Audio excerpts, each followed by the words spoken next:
police targeting high crime areas. The Defense Force with new plans for border protection.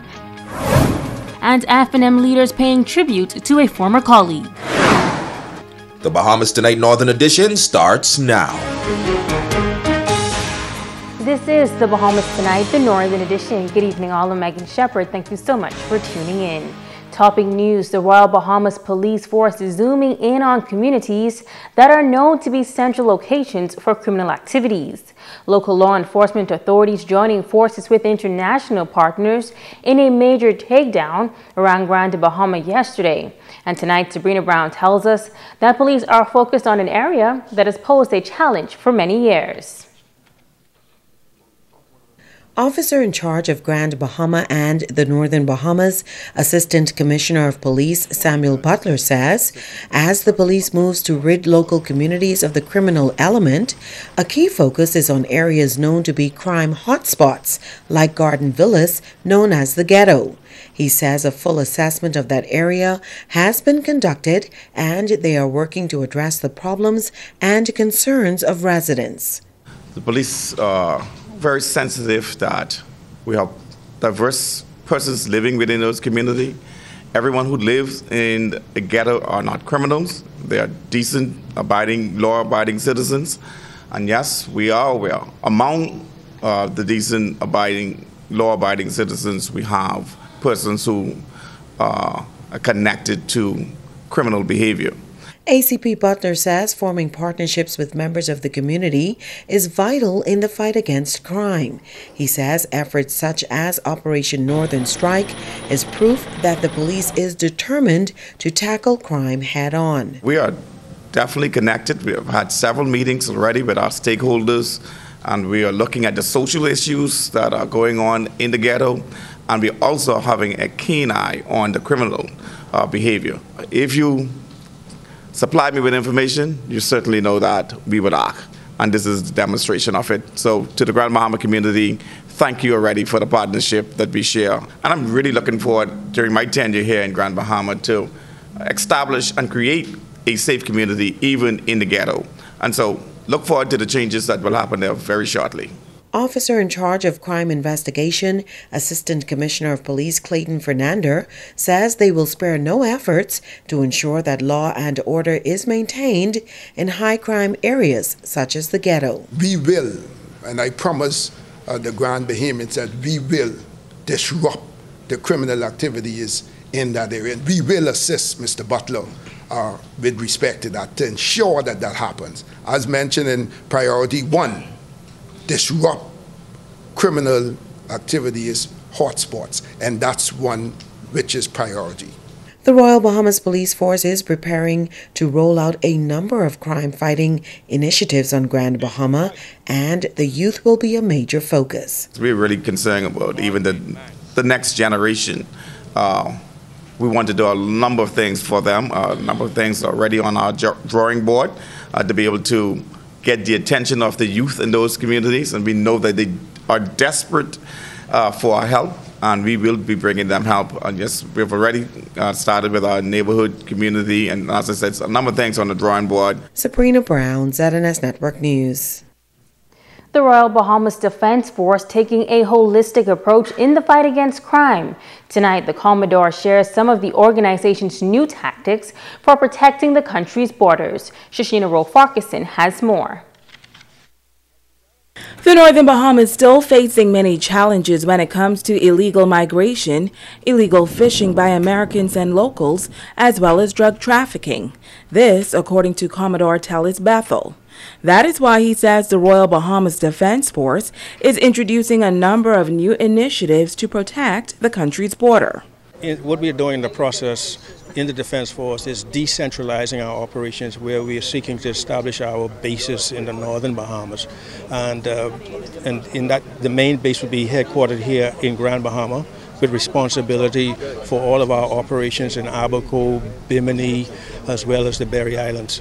And so we're looking at having vessels permanently deployed here in Grand Bahama, as well, of course, personnel.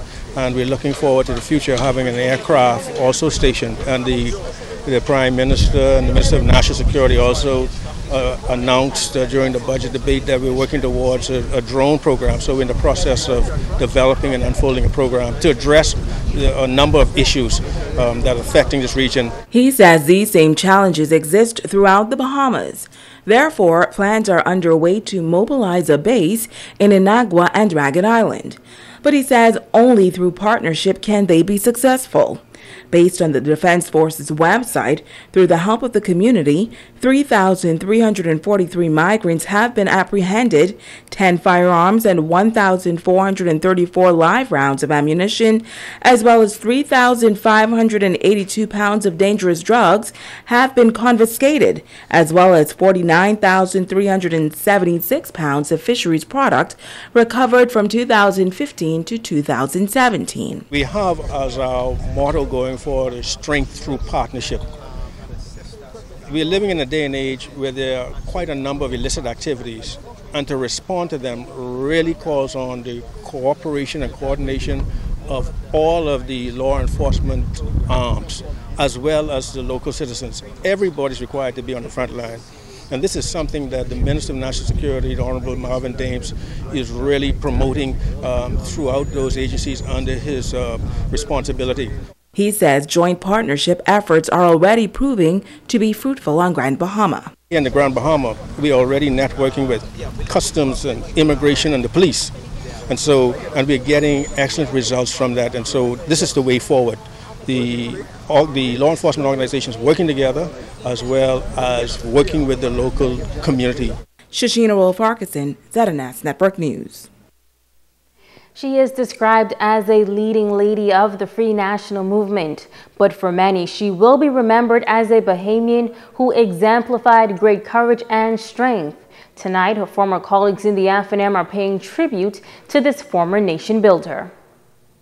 We've lost a Bahamian who truly believed that the only reason that she was in life was to improve the quality of life for all those around her. It was an emotional afternoon for former parliamentarians and colleagues of Teresa Moxie Ingram as they gathered for the solemn task of reflecting on her life and contributions to the development of this nation. Ambassador His Excellency C.A. Smith noting that Moxie Ingram was an innovative woman that pioneered two staples in Bahamian culture. Where we go to fish fry in Nassau, that's a creation of Teresa Moxie. She'd said, I remember distinctly, we cannot have our craftspersons, our fishermen, without a proper place for them to sell their wares. And it was under her leadership that the fish fry became a reality. It was under her leadership that the straw markets that you now see at Atlantis has now become a part of all of the heads of agreement with hotels, that there must be a place for the straw vendors. That was Teresa's idea, vision, and she made sure that the FNM executed. Ambassador His Excellency Maurice Moore tearing up as he remembered the relationship they shared, not only as colleagues, but as friends. He says that Moxie Ingram was loaned to this country by God for a purpose she held in high regard and took very seriously. For every time, her position was and remained to her death. I came here for a purpose. My purpose is to help improve the quality of life for Bahamians, and I do so with a conviction that all men and women were created equal and should, in the right community, not only of nations, but the community of people, seek at all times for the furtherance of equality among all persons. Moxie Ingram was a diverse politician that served as minister for many portfolios. She had a passion for education and the advancement of women. Chairman of the Grand Bahama F&M Council, David Thompson, says that she exuded joy, love, drama, and the arts. Teresa was one of the women who was in the forefront for equality, for justice, and democracy, not only here in the Bahamas, but throughout the Caribbean.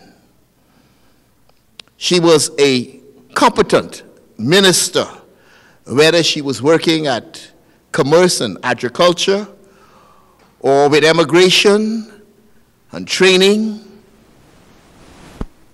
or as Minister for Labor.